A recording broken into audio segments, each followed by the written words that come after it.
حضرت ابو سعید خدری رضی اللہ عنہ بیان کرتے ہیں، ایک مرتبہ نبی اکرم صلی اللہ علیہ وآلہ وسلم کے سامنے اونٹوں کے مالکان اور بکریوں کے مالکان نے باہمی طور پر فخر کا اظہار کیا، تو نبی اکرم صلی اللہ علیہ وآلہ وسلم نے ارشاد فرمایا، اونٹوں کے مالکان میں فخر اور تکبر ہوتا ہے اور بکریوں کے مالکان میں سکینت اور وقار ہوتا ہے۔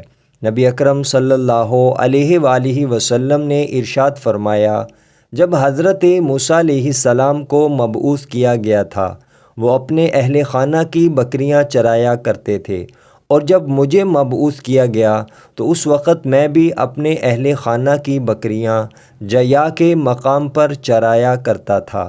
مجموع الزوائد حدیث نمبر 6249۔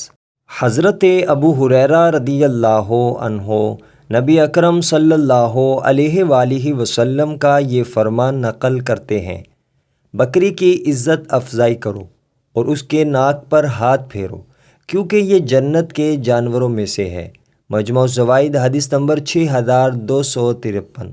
محمد بن حنفیہ نے حضرت علی رضی اللہ عنہ کے حوالے سے مرفوع حدیث کے طور پر یہ بات نقل کی ہے، نبی اکرم صلی اللہ علیہ وآلہ وسلم نے ارشاد فرمایا، جس بھی قوم کے گھروں میں راوی کو شک ہے شاید یہ الفاظ ہیں، ان کے پاس بکری ہو تو انہیں روزانہ 2 مرتبہ پاکیزگی عطا کی جاتی ہے۔ راوی کو شک ہے شاید یہ الفاظ ہیں، 2 مرتبہ ان پر برکت نازل کی جاتی ہے۔ راوی بیان کرتے ہیں، آپ صلی اللہ علیہ وآلہ وسلم کی مراد بکری کا دودھ تھا۔ مجموع الزوائد حدیث نمبر 6256۔